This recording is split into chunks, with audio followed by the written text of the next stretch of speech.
다 같이 성경을 들고 일어서시기 바랍니다. 봉독해 드릴 하나님의 말씀은 요한계시록 16장 10절에서 11절 말씀까지입니다. 10절에서 11절 말씀까지 제가 봉독해 드리겠습니다. 이것은 하나님의 말씀입니다. 또 다섯째 천사가 그 대접을 짐승의 왕자에 쏟으니 그 나라가 곧 어두워지며 사람들이 아파서 자기 혀를 깨물고 아픈 것과 종기로 말미암아 하늘의 하나님을 비방하고 그들의 행위를 회개하지 아니하더라. 아멘. 네, 앉으시기 바랍니다. 제가 지난번 같은 경우만 해도 이거 1시간 설교를 제가 못했어요. 그냥 왜냐면 요 한 절 두 절 가지고 1시간을 끌어간다고 하는 것도 쉽지 않잖아요, 그렇죠? 그래서 그냥 재작년 같은 경우는 이제 요거를 두 개를 묶어서 했는데 이번에는 한나의 대접을 1시간씩 했습니다. 네, 그 이상 하려도 제가 할 수 있는 이제 그런 게 돼가지고 이제 이번에는 5번째 대접에 대한 부분인데요. 그러니까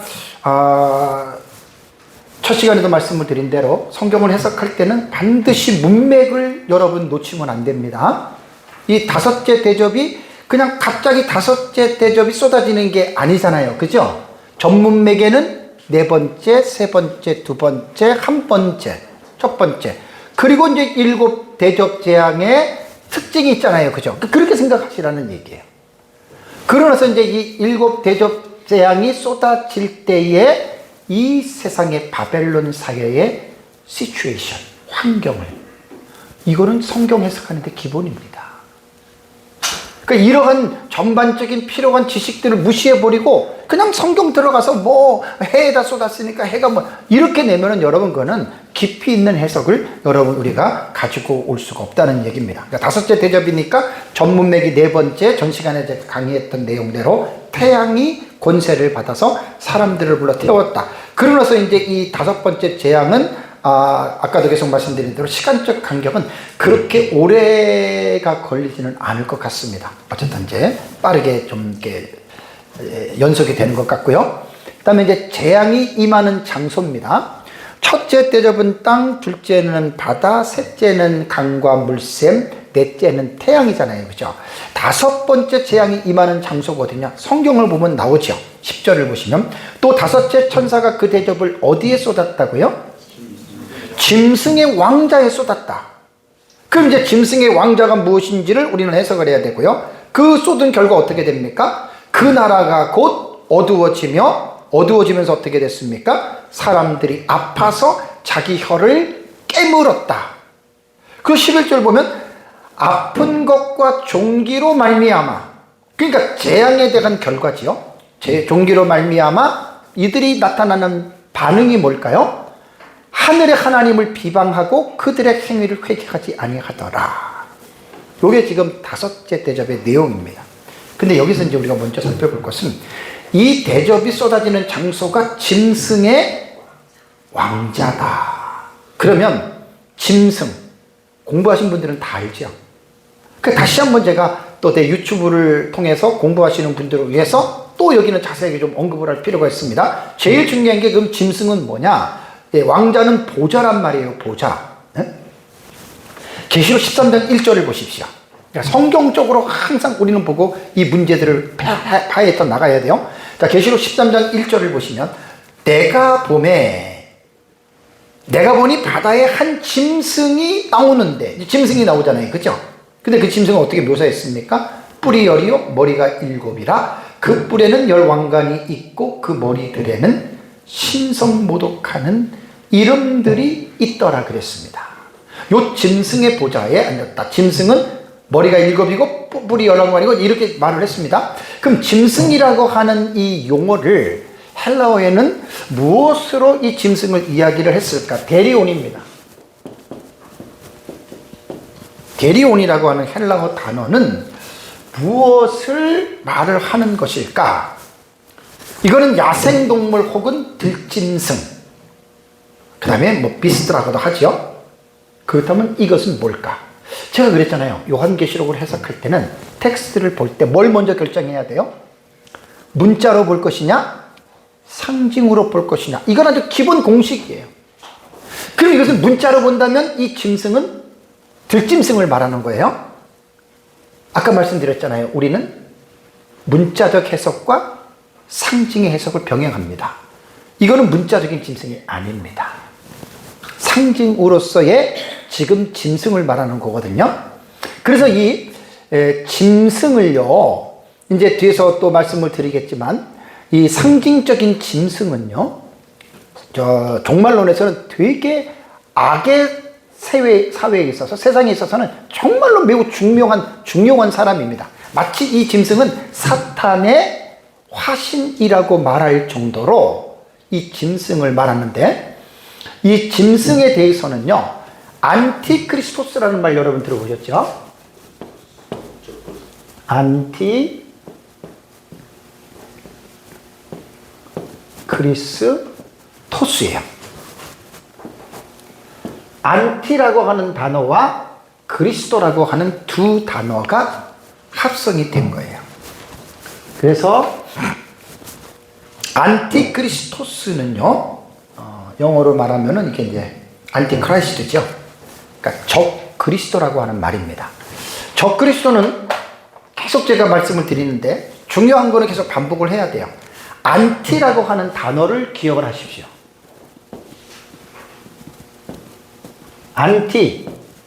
안티라고 하는 말은 두 가지의 뜻이 있다 그랬죠. In the place of예요. 되게 중요합니다, 여러분. 이거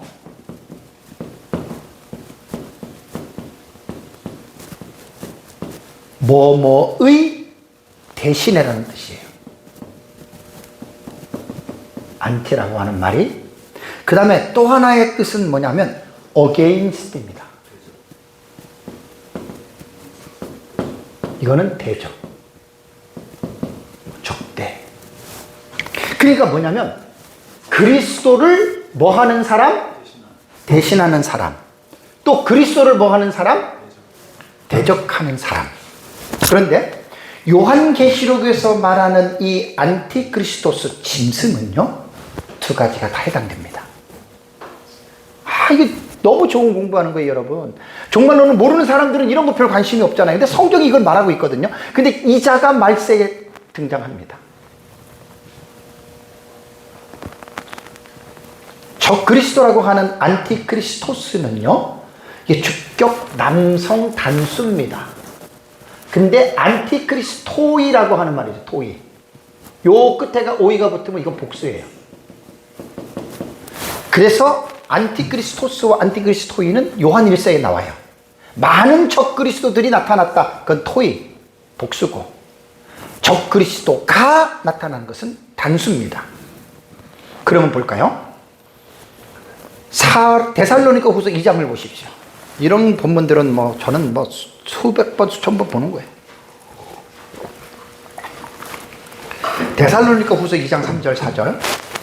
종말론에 관련된 본문은요, 몇 번만 딱 읽고 머릿속에 딱 집어넣으면 돼요. 그럼 나중에 이제 이게 막 연결돼서 막 나와요. 설교하고 막 그럴 때 막 연결돼서 나옵니다. 자, 데살로니가 후서 2장 3절, 4절 보십시오. 그러니까, 제가 뒤에 한번 제가 다시 정리해 드릴게요. 2장 3절 4절 보시면 누가 아무렇게 하여도 너희가 미혹하지 말라 그랬죠. 먼저는 뭐라고요? 배교하는 일이 있고, 그 다음에 저 불법의 사랑과 멸망의 아들이 나타나기 전에는 어떻게 해요? 이르지 아니한다는 말이 뭘까요? 예수님이 재림하지 않는다는 말이에요. 왜냐하면 데살로니가 교회의 그 문제가 뭐냐면 재림에 대한 그릇된 사상이 데살로니가 교회 안에 들어온 거예요. 그래서 이제 예수님이 곧 재림하니까 일하지도 말고 예수님의 재림을 기다려야 된다. 막 그게 이제 순회 사역자들에게 그러한 소문들이 들어온 거예요. 그래가지고 데살로니가 교회 안에 있는 초대교회에 순회하면서 하는 사역자들 있잖아요. 일도 안 하고 그냥 예수님 재림 가까웠으니까 이제 재림지 막 이러니까 바울이 일하기 싫은 자는 먹지도 말라고 경고한 거예요. 왜? 종말론에 대한 잘못된 사상을 가지고 있었어요. 그러면서 바울이 예수님이 재림을 하시는데 아직은 아니다. 너네들이 지금 말하는 것처럼 지금 예수님의 재림의 때가 아니고 예수님이 재림을 하려면 두 가지의 분명한 사건이 역사 세계에서 일어날 것이다. 그 첫 번째가 배교하는 일이 있다는 말입니다. 교를 배반하는 사람이에요. 근데 이 배교가 간단하게 뭐 코로나로 인해서 뭐 한국교회 한 20% 30% 줄어들었잖아요. 그죠? 뭐 이제 이 정도 되겠지만 전 세계적으로 어떤 시점에 가면 그리스도인들이 상당수가 교회를 떠납니다. 예의주시하시기 바랍니다. 코로나는 아닙니다. 이 전 세계적으로 이제 이런 일이 일어난다는 거예요. 요거 하나가 징조가 있고, 또 하나는 저 불법의 사람 곧 멸망의 아들이 나타난다는 거예요. 요 두 가지의 사건이 충족이 되면 어떻게 해요? 예수님의 재림이 가까워왔다. 그러니까 그날과 그때 한 일에는 아무도 몰라요. 그렇지만 성경에는 징조적인 계시를 내려준 거예요. 사건을 통해서. 이렇게. 그래서 예수님이 뭐 전쟁이라든가 지진이라든가 전염병이라든가 그러면 일어나 머리를 들고 이 얘기를 했잖아요. 그죠? 근데 세대주의는 너무나 징조에 목을 메고 너무나 집착해서 막 아무것도 아닌 거 가지고 막 크게 부풀려서 이야기를 하니까 세대주의 같은 경우는 문제가 생긴 거예요. 그리고 이제 그것을 막 그냥 성도들에게 불안과 공포와 엄포를 주는 거예요. 종말론 그렇게 가르치면 잘못된 거예요. 겁주라고 종말론을 가르치는 게 아니에요. 시대적인 나타나는 사인을 보고 지혜 있는 자들은 깨닫고 준비하라는 거예요. 이게 종말론을 가르치는 거죠. 막 성도들 막 겁박하고 막 협박하고 그 세대주의자들이 이런 잘못된 방법을 사용한단 말입니다. 그래서 이제 이 세상에 기상이변이나 막 이상한 일이 딱 나오잖아요. 그 주일날은 세대주의 교회 불납니다. 그것 가지고 막 울고 먹노라고. 그렇게 하면 안 돼요. 오버된 게 상당히 많아요. 여러분 바코드 나올 때 기억나세요? 3, 40년 전에 바코드 나올 때 세대주의자라고 뭐라 그랬어요? 짐승의 표 666이라고 그랬잖아요. 오바마 케어 때 베리칩 나올 때 뭐라 그랬어요? 그 짐승의 표라고 그랬잖아요. 그리고 심지어는 백신까지. 그 백신 맞으면 어떻게 된다고? 그거 다 세대주의자들, 극단적 세대주의자들이 만들어낸 거예요.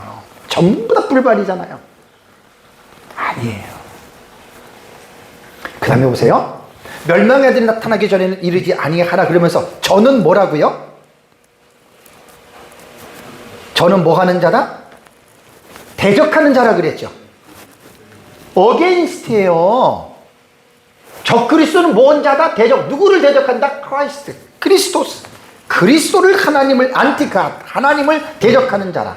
그러면서 어떻게 합니까? 범사의 일컫는 하나님이나 숭배함을 받는 자들에게 뛰어나 대적하고 그 다음에 자존하여 뭐라고요? 하나님 성전에 앉아 자기를 보여 뭐라고 한다고요? 하나님이다. I am God 하는 거예요. 이게 in the place of잖아요.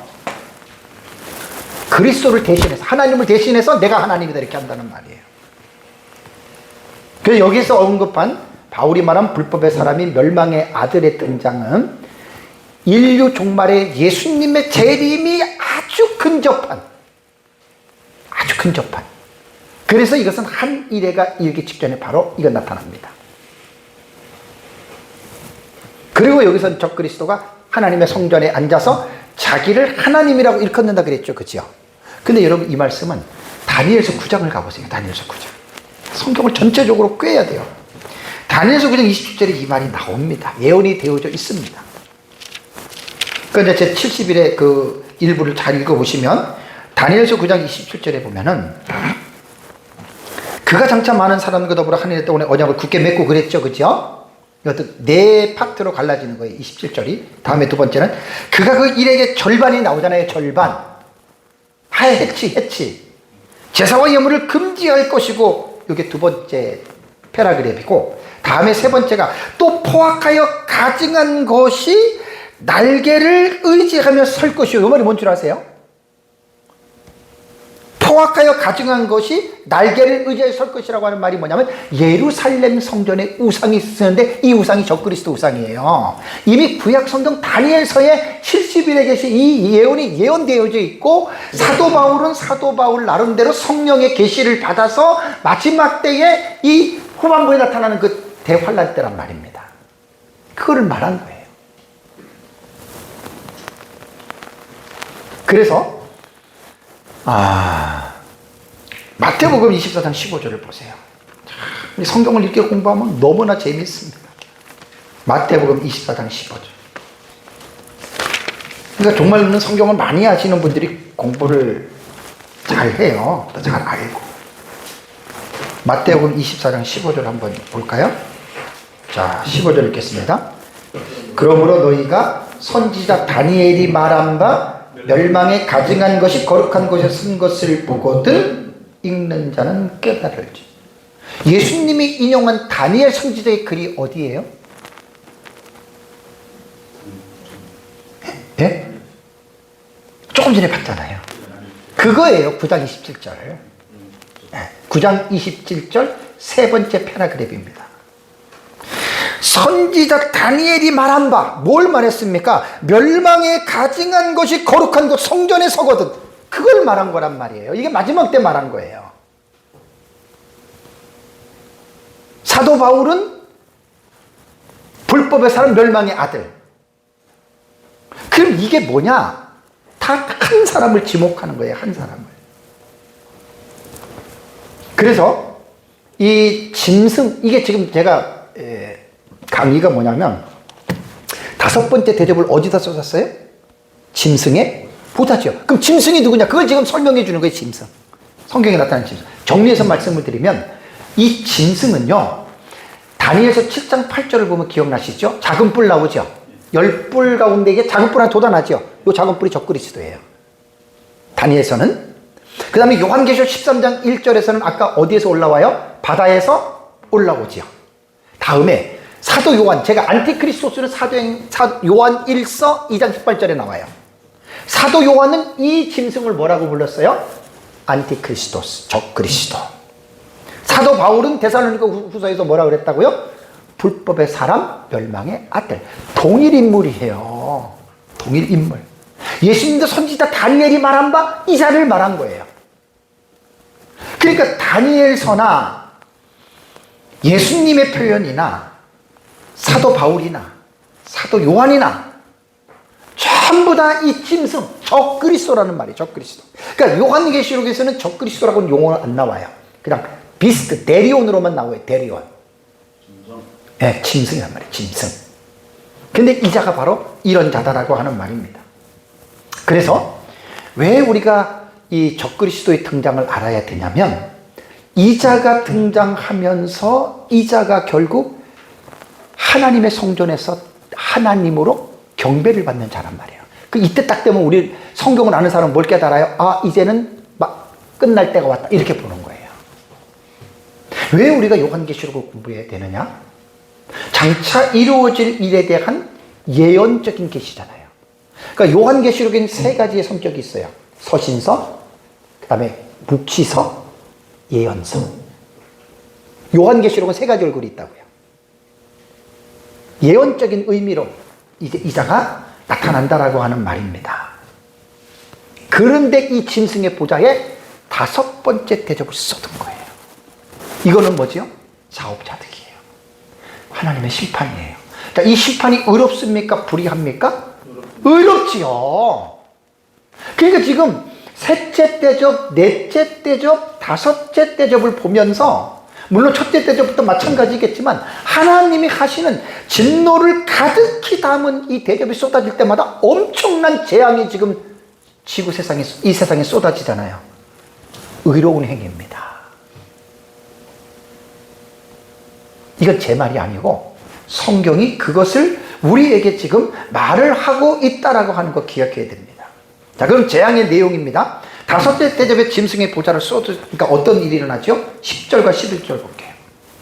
16장 10절과 11절. 또 5째 천사가 그 대접을 짐승의 왕자에 쏟으니 그 나라가 어떻게 해요? 곧 어두워졌다. 이걸 문자적으로 봐야 되느냐, 상징으로 봐야 되느냐? 우리 문자로 본다 그랬죠, 그죠? 그냥 대낮에 어두워진 흑암이 온 거예요. 뭐가 생각나죠? 예.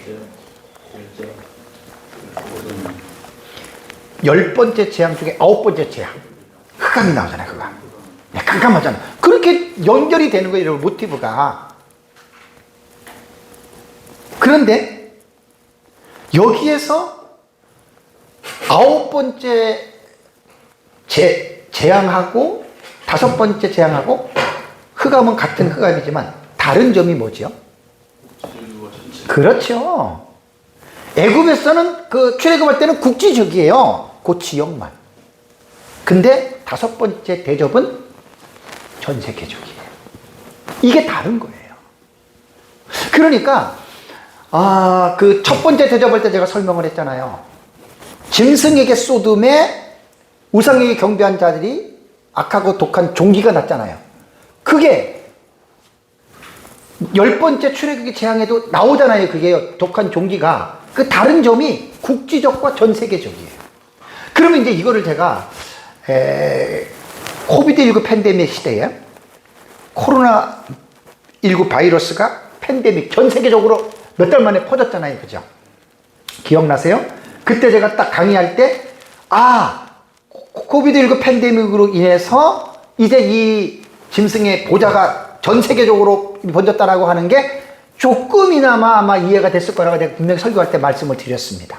그 이전에는 사람들이요, 첫 번째 그 짐승의 경배한 자들을 쏟으니까 전 세계적으로 동시다발적으로 악하고 독한 종기가 났어요. 그 사람들이 그 별로 인간의 이성이 별로 그걸 용납을 못 하잖아요. 조금이라도 충족시켜주는 게 코로나 바이러스 때문에 우리가 그걸 겪었잖아요. 순식간에 번지잖아요. 그것과는 더 급속도예요. 첫 번째 대접을 쏟으면 즉시 전 세계에서 짐승에게 경배한 자들 다 그게 독한 종기가 난다 그 말입니다. 그러니까 우리가 성경을 보면서 뭐 구태여 성도들을 이해시킬 필요는 없어요. 억지로 이해시키려고는 하지 마시고, 그러나 이해가 될 수 있는 것들은 다 지금 저처럼 이렇게 말을 하시면 됩니다. 그래서 이 5번째 대접도 애굽의 9번째 재앙을 생각나게 하면서 이것이 이제 그 국지적이면서도 전 세계적이라고 하는 거 이 차이고요. 그 다음에 어떤 일이 일어납니까? 자, 사람들이 어떻게 됩니까? 아파서. 깜깜한 곳으로 끝나는 게 아니에요. 깜깜한 곳으로 끝나는 게 아니라 사람들이 어떻게 해요? 아파서 자기 혀를 깨물고 아픈 것과 종기로 말미암아 그랬습니다. 육체적인 고통이 계속해서 가중되는 거예요. 모르겠어요. 저는 혀를 깨물 정도로 아파본 적이 없어가지고. 그 정도로 아픈 거란 말입니다. 이게 얼마나 아프면 혀를 깨물겠냐고. 아파서 자기 혀를 깨물고. 그런데 종기라고 하는 말은 첫 번째 대접에 나왔죠. 그렇죠? 그 사람들에게 주어지는 거예요. 그 사람들. 이런 첫 번째 대접과 5번째 대접은요, 아까 그 후반부에 나타나는 여자의 남은 자손들 있잖아요. 그들하고는 전혀 상관없어요. 아까 그 태양에 열을 하는 거는 이제 여자의 남은 자손들도 간접적인 피해를 받지만 첫째, 5째는 전혀 상관이 없어요. 이거 전부 다 불신자들에게 내려가는 거예요. 그래서 아마 첫 번째 대접을 쏟을 때 짐승에게 경배한 자들에게 악하고 독한 종기가 났잖아요. 그게 치료가 되지 않는 거예요. 계속 둘째, 셋째, 넷째, 5째까지 이어가면서 5째 대접은 다시 그 통증이 또 나오니까 너무 아파서 혀를 깬다. 자, 이것은 하나님의 공의입니다. 불의한 게 아닙니다. 그러니까 대접 재앙은 계속해서 사람과 자연을 황폐화시키고 계속해서 가면 갈수록 그 고통이 점점 더 중해지는 거예요. 왜 이러한 재앙을 당할까요? 우리는 분명한 이유를 알고 대답을 해야 됩니다. 그래서 우리는 이제 아까도 말씀드린 대로 5번째 요 본문만 읽고 요 본문이 해석이 안 돼요. 전 문맥을 다 보세요. 전에 앞에 있는 문맥들을. 그러면은 이제 예수님 재림 직전에 요건 지금 하나의 사건만이잖아요. 그죠? 5번째 대접을 쏟을 때 이미 사회가 인류 바벨론 사회가 어떻게 됐어요? 지난달 3번째 시간에 제가 그걸 여러 가지 현상들을 말씀을 드렸거든요. 그래서 우리는 종말론이라고 말할 때는요, 여러분 우리가 사회를 말할 때, 대한민국이라고 하는 사회를 말할 때 우리 한번 표현해 볼까요? 대한민국 사회가 어때요? 어느 한 부분만 딱 얘기를 하면 대한민국을 알 수 있나요? 사회적인 현상들을 다 말해야 돼요. 경제, 정치, 외교, 군사, 이데올로기, 그죠?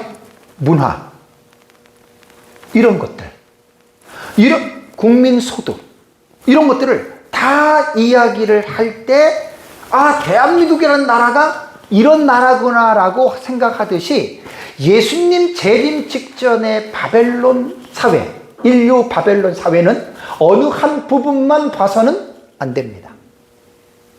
사회의 전체적인 시츄에이션을 우리는 떠올려야 돼요. 그런데 안타깝게도 요한계시록을 읽어보면 종교적인 부분에만 집중했지 다른 것들을 자세하게 언급한 것이 없어요.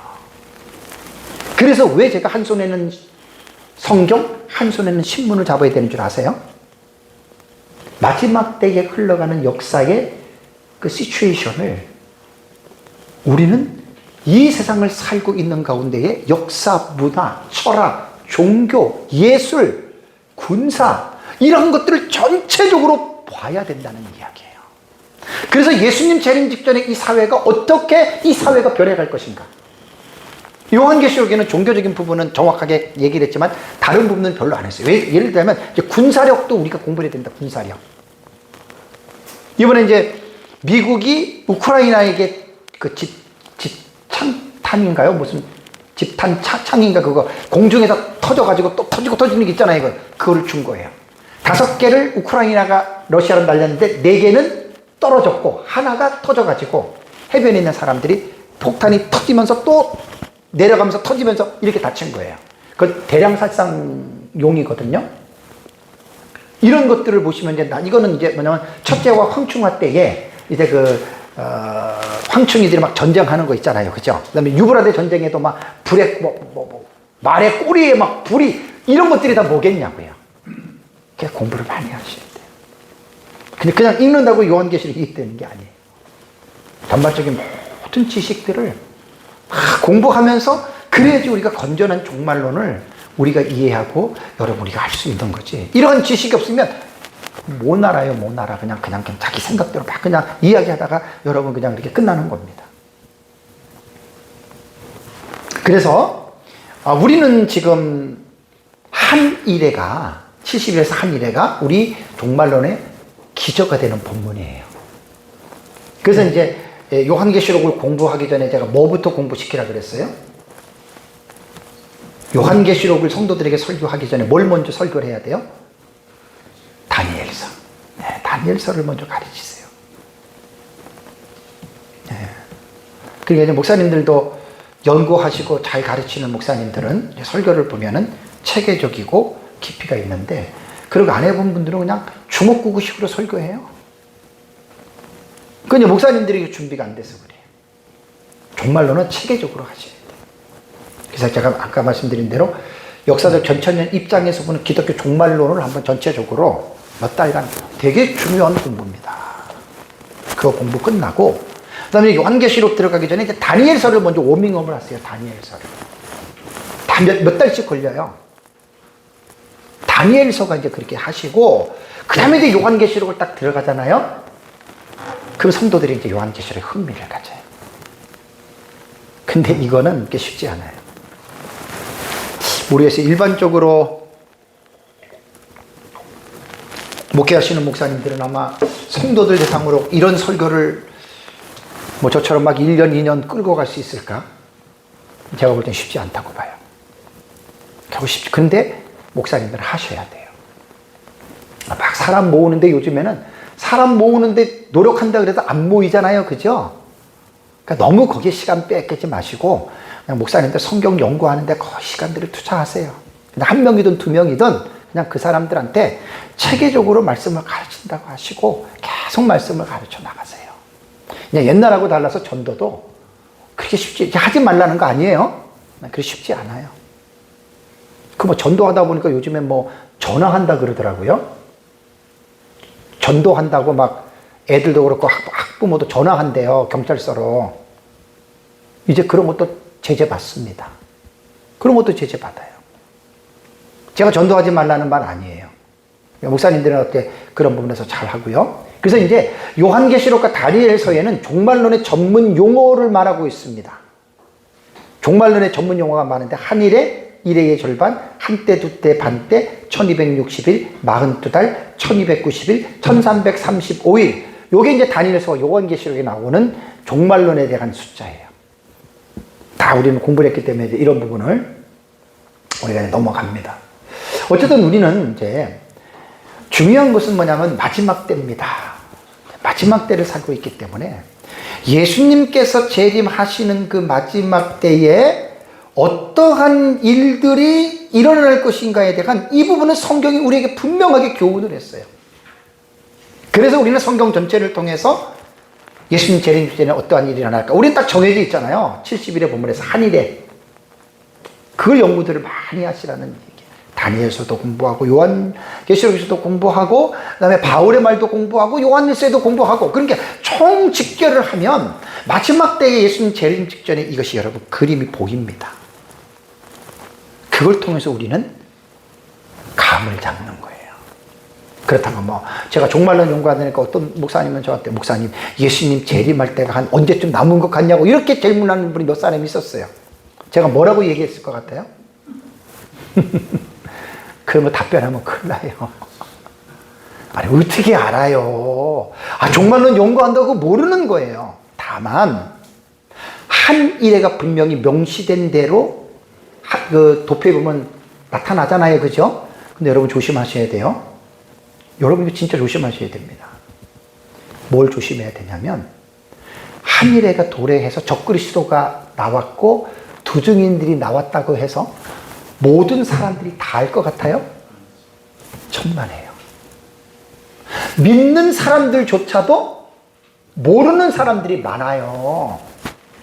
제가 종말론을 연구를 하면서 정말 처음에는 너무나 힘들고 너무나 외로웠어요. 사람들이 이거 관심 없어요.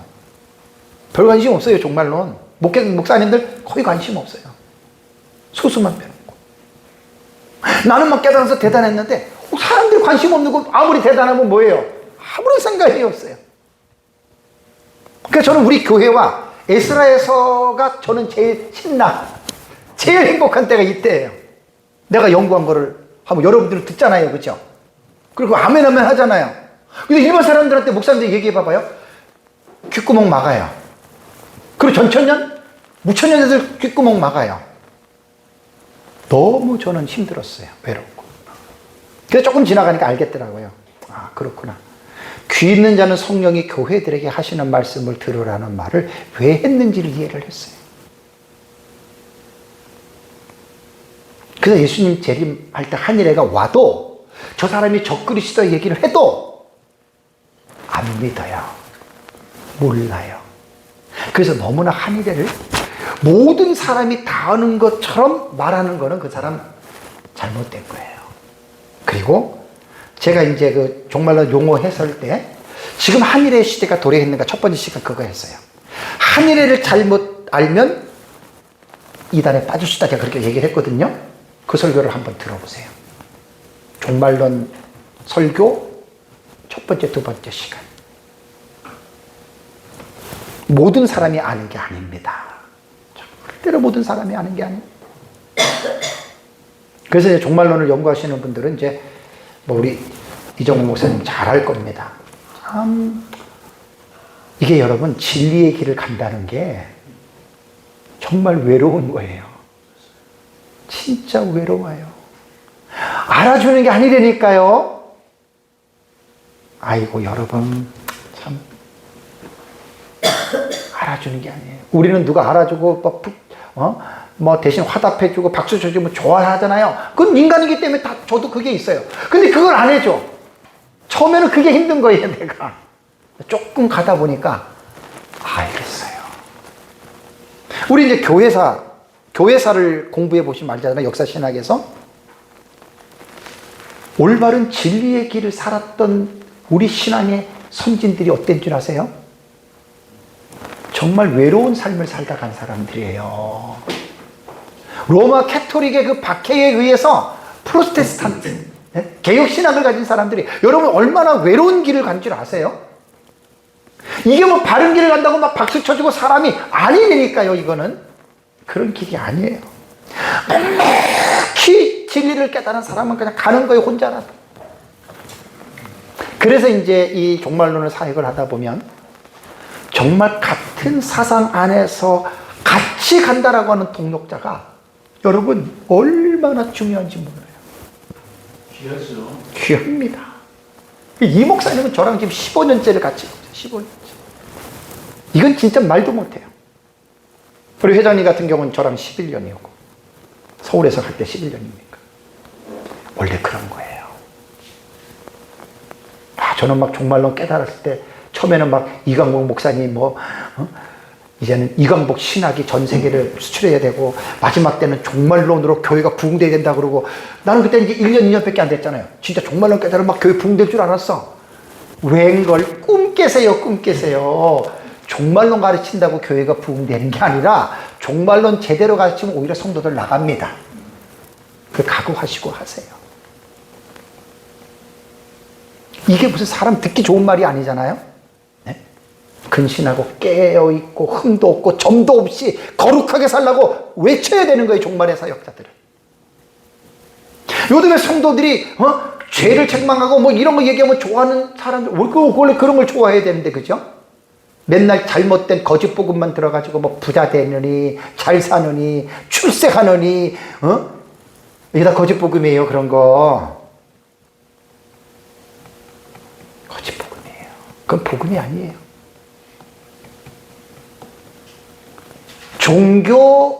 종교인들인 어용 목사들이 자기 목회에서 성도들 모아가지고 자기 잘 먹고 살려고 복음을 변질시킨 거예요. 그래서 현실의 복만 빌어주고 염려하지 말아라. 잘 될 것이다. 내가 기도하면 잘 될 것이다. 참 그거 아니에요.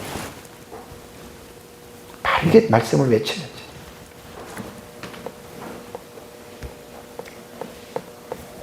그러고 나서 이제 한 가지 또 특징이 뭐지요? 11절 보십시오. 이들이 보면은 자기 혀를 깨밀어요. 근데 아픈 것과 종기가 막 너무 아파가지고 혀를 깨미는데 그것으로 말미암아 뭘 합니까? 하늘의 하나님을 어떻게 해요? 세상 천지. 그러니까 이들도 알았던 거예요 지금. 에? 지금 막 종기나고 흑암이 막 생기는 걸 이들도 알아서 이게 하나님이 이 일을 하는구나. 아까 전 시간에 말했죠. 어떻게 이들이 알았을 것 같아요? 1300번의 두 증인들이 복음 외친 거 듣고 그때는 귀뚱해도 안 들었는데 막상 이 일이 일어나니까 그 하나님이 이러네? 이렇게 깨달은 거예요. 그 우리 같으면 어떻게 한다 그랬죠? 하나님 잘못했습니다. 내가 막 눈물 콧물 흘리면서 막 떼굴떼굴 굴리면서 우리를 회개하잖아요. 이 사람들 보세요. 내 때도 마찬가지죠. 안 하잖아요. 하나님을 비방하고 비방하다가 아까 말씀드린 대로 블레스페메오예요. 블라스페메오. 신성 모독이에요.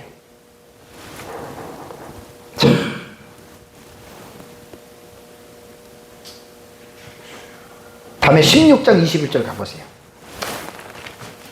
다음 달에 볼 건데 21절 한번 볼까요? 시작. 또 무게가 한 달란트 되는 큰 우박이 하늘로부터 사람들에게 내림에 사람들이 그 우박의 재앙 때문에 하나님을 어떻게 해요? 비방하니 그 다음에 그 재앙이 심히 크미로라. 그러니까 넷째와 다섯째와 일곱 번째 대접 재앙을 할 때 다 알아요. 사람들은 이게 하나님이 우리를 심판하는구나. 오히려 하나님을 비방하는 거예요. 정말 잘못했습니다. 살려주세요 하면 하나님 살려줄 수 있어요. 근데 안 해요. 우리는 회개하는 사람들이죠. 그럼 못 받은 거예요. 돈이 많아서 못 받은 게 아니라 네? 우리는 회개를 하잖아요. 목사인 우리도 잘못할 때 뭐 고집부려 나가서 우리 회개하잖아요. 이게 여러분 감사한 겁니다. 제가 청년회 때에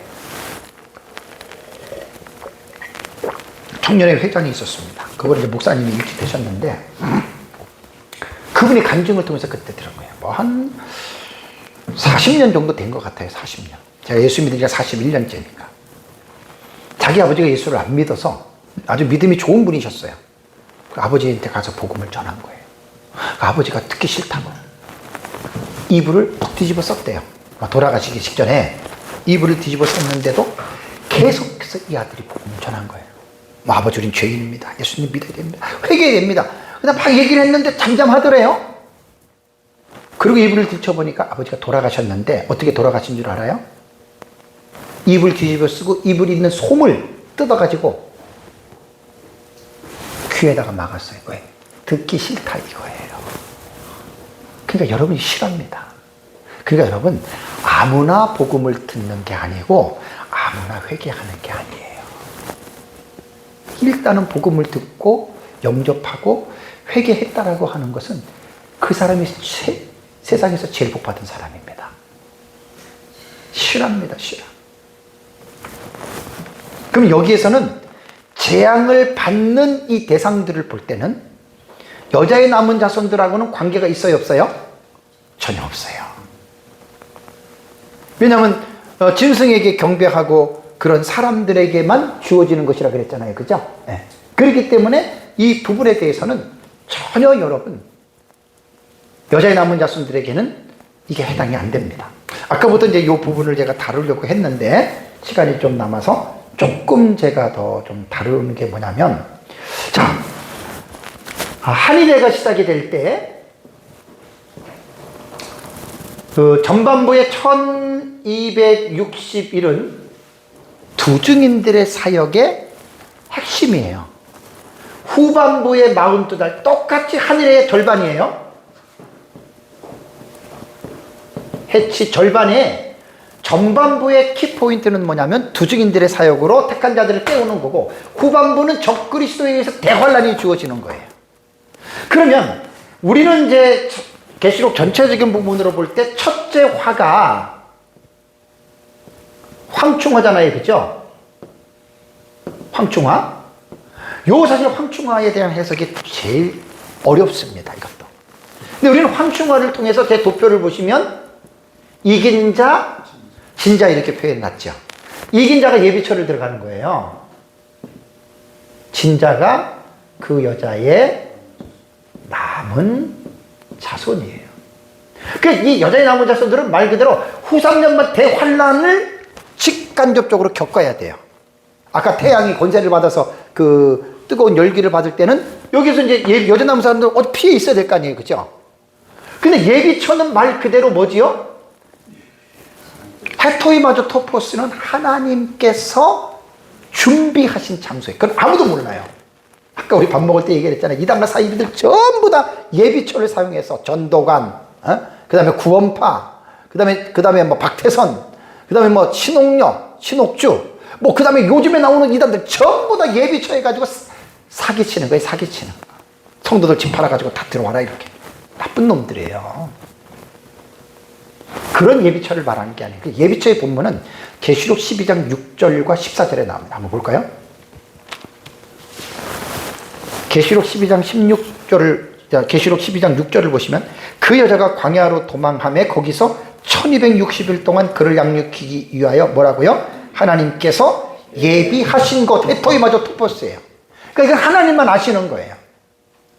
1260일 동안, 이게 후반부의 1260일이에요. 그러니까 두 증인들이 사역할 때 11장 3장의 1260일은 문맥을 볼 때 전반부의 1260일이고 여기서 말하는 1260일은 후반부 1260일이에요. 그 다음에 6절 14절을 보세요. 그 여자가 큰 독수리의 두 날개를 받아 어디요? 광야 자기 곳. 여기에서 광야 자기 곳이 예비처예요. 아우토이스라고 하는 이 대명사가 거기를 말하는 거예요. 하나님께서 예비하신 그걸 말하는 거예요. 자기 곳으로 날아가 거기서 어떻게 해요? 그 뱀의 낯을 피하여 한 때와 두 때와 반 때를 양육받으며 예비처를 들어간 거예요. 지금 1260 6절도 그렇고 여기서 이제 후반부 42달 동안 대환란이 땅에 떨어질 때 예비처에 들어간 사람들은 여기서 머리털 하나도 상치 않아요. 아까 말했잖아요. 요즘에 얼마나 과학이 초과학 시대입니까? 땅속에 있는 것까지도 공중에서 전부 다 스캔하면 다 나오는 판국에 예비처에 들어간 사람은요 무리를 셀 수 없어요. 엄청난, 그게 7장의 9절부터 17절에 흰옷 입은 큰 무리입니다. 그러니까 해석이 다른 거예요, 서로가. 그럼 왜 다르냐? 이렇게 말하면 안 돼요. 우리는 당신들이 볼 때 해석이 다르지만 당신들이 다르다고 한 해석을 우리는 성경적이고 신학적으로 우리는 푼단 말이에요. 그거를 자신 있게 말씀을 하셔야 된단 말이에요. 14만 4천이 구원받은 총수냐? 우리는 두 증인으로 보잖아요. 그럼 나와 다르네? 그러면 다른 것에 대해서 우리가 해석한 것을 보세요. 제 책을 보시라고요. 나는 마구잡이로 성경 해석한 사람 아니에요. 우리는 성경 해석에서 자신감을 가지셔야 돼요. 그냥 카다라 해서 그런 해석들은요, 자신감이 없어요. 그건 정말 부끄러운 거예요. 자랑이 아니라 제 책을 보시면 내가 왜 14만 4천을 두 증인으로 보느냐, 그 이유를 설명해 놓은 것을 보세요. 설명해 놓은 것을. 무작정 한 게 아니라니까요. 그래서 제 책을 잘 읽어보셔야 돼요. 모든 것들이 다 그렇게 해놨어요.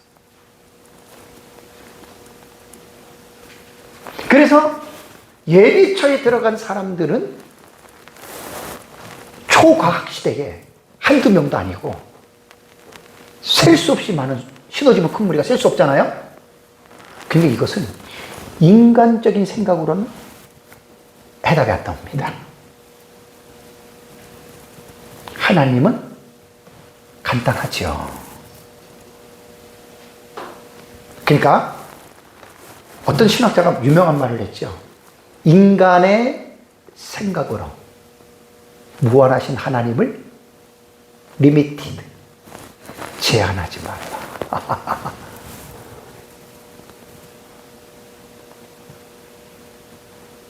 신학적인 입장도 제가 말씀드리고 싶은 거는, 저의 그 오너 멘토인 서상근 목사님 카톡에 들어가 보면 신학이 모든 성경을 담을 수 없다, 이 명언을 해놨어요. 아무리 우리가 개혁신학이 옳다고 해도요, 개혁신학 자체가 성경 전체를 담아야 못 담아요? 못 담아요. 자유주의든 신정통주의든 개혁주의든 복음주의든 간에 신학은 모든 성경을 담을 수가 없는 거예요. 그러니까 성경이라고 하는 이 하나님의 성령의 감동으로 기록해 놓으신 이 하나님의 말씀을 정말 우리는 하나님의 성령의 감동으로 깨닫는데 이게 뭐 얼마나 깨닫겠어요. 그래서 우리는 성경에 집중해야 되는 거예요. 목사님들은 다른 데 집중하지 마세요. 사람을 모으고 땅을 사고 예배당 지려고 그런 데 관심 갖지 마시고 성경에만 관심을 가지세요. 목사님들 여기저기 쓸데없이들 다니지 마시고, 네? 불필요한 모임들 다 잘라버리세요. 그 시간에 성경 연구하세요. 저는 그렇게 살았어요. 저는 가만히 앉아있으면 엉덩이에 종기가 나는 사람이에요. 제가 앉아있지를 못하는 사람이에요. 저는 외형적 사람이기 때문에 나가야 되는 거예요. 근데 성도가 없어. 성도가 없으니까 돈이 없어. 차를 그냥 끌고 나갑니까? 주유소에서 휘발유를 넣어야지 나가잖아요. 하나님이 저를 막은 거예요. 그냥 가만히 앉아서 성경 그냥 연구해. 이게 제가 받은 복이에요. 교회가 어느 정도 성장했으면 제가 어떻게 이런 책을 쓰고 어떻게 이런 강의를 하겠어요? 못해요. 그러니까 저에게는 하나님의 섭리 가운데 이런 일이 이루어진 거예요.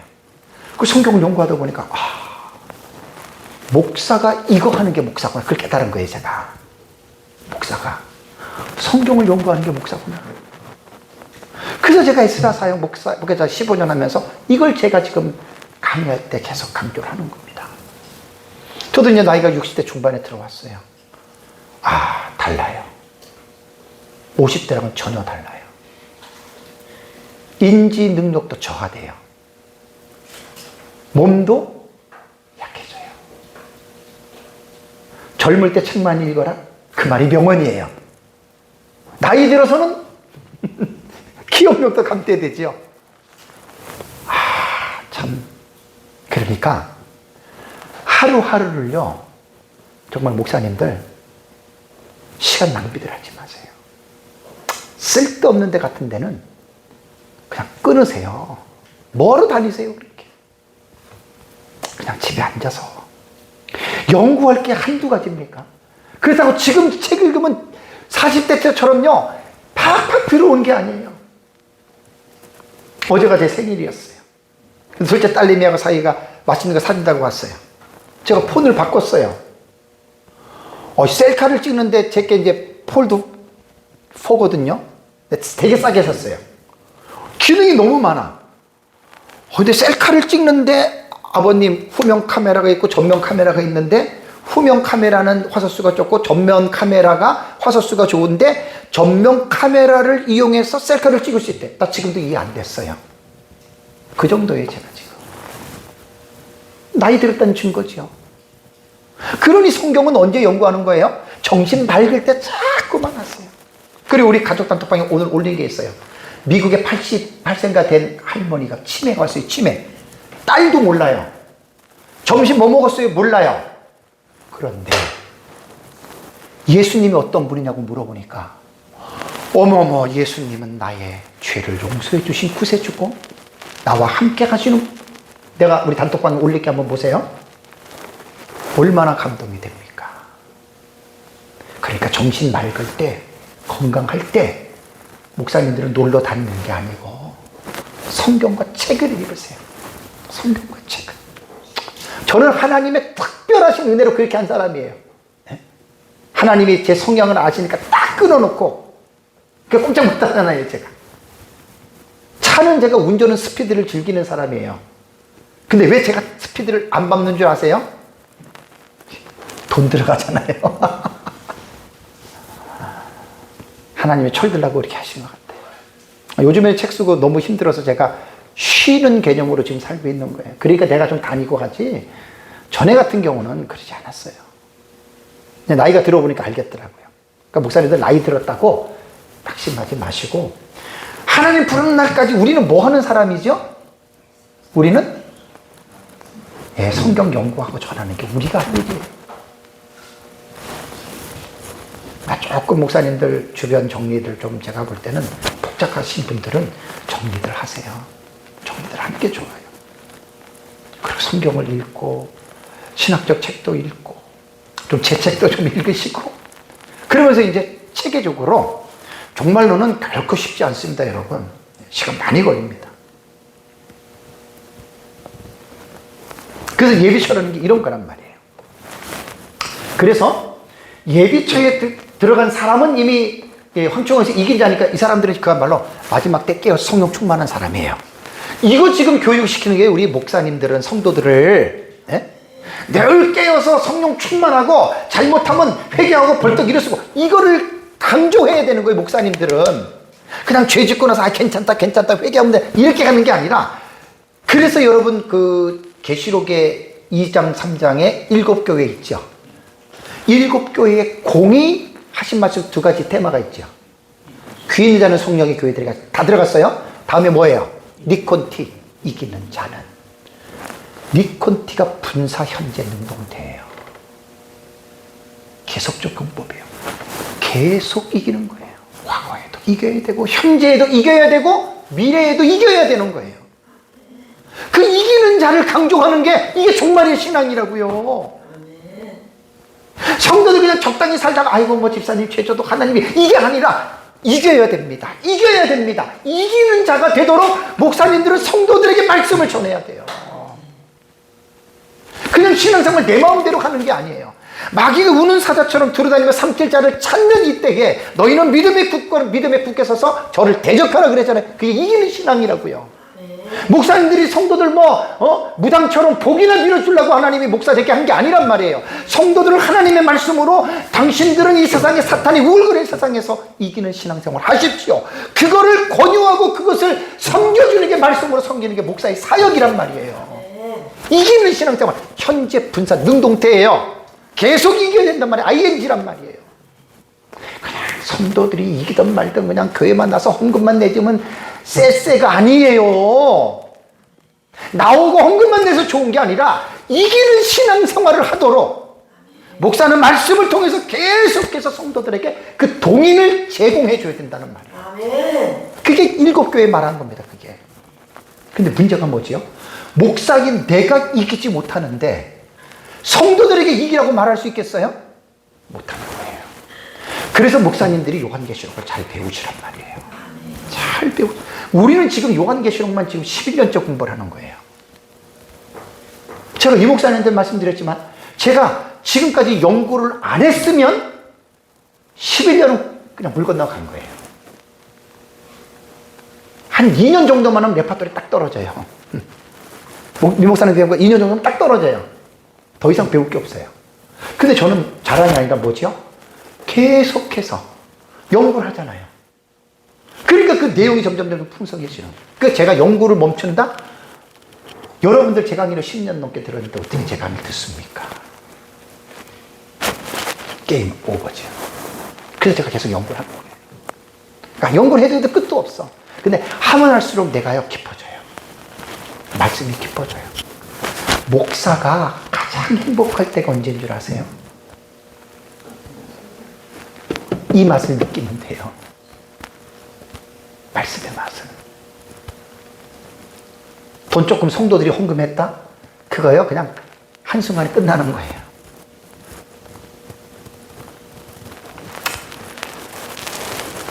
제 아내도 잘 알지만 저는 딱 사는 거 하나밖에 없어요. 이것 때문에 저는 지금 살아가지. 이거 없으면 저는 살 만한 의욕이 없어요. 성도가 있어요. 돈이 있어요. 제가 명예가 있어요. 뭐가 있어요. 아무것도 없어요. 그냥 나는 죽거나 사나. 그냥 늘 일어나면 그냥 설교 준비, 강의 준비. 그렇다고 제가 지금 강의를 새로운 강의 준비 못 하잖아요. 아주 오랫동안 그냥 연구한 거 이거 가지고 제가 지금 가는 거잖아요. 제가 이거 강의하려면 제 책을 공부해요, 제가. 제 책을 공부한다고요, 지금. 그래서 제가 강의하는 거예요. 말씀을 맺겠습니다. 시간이 다 됐네요. 그러니까, 여자의 남은 자손들 마지막 이제 이것만 보고 마칠게요. 어디를 보냐면 12장 17절을 이제 보세요. 여자의 남은 자손들은 이제 이긴 자가 아니라 진 자라 그랬잖아요. 그래서 대환란으로 떨어진 거예요. 그럼 이들이 12장 17절 볼까요? 용이 여자에게 분노하여 돌아가서 그 여자의 남은 자손 곧 하나님의 계명을 지키며 예수의 증거를 가진 자들과 더불어 싸우려고 바다 위에 모래 위에 섰다 그랬죠. 그죠?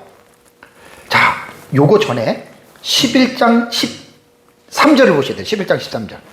자, 11장 13절. 그때에 큰 지진이 나서 성 10분의 1이 무너지고 지진에 죽은 사람들이 7천이다. 그 다음에 뭐죠?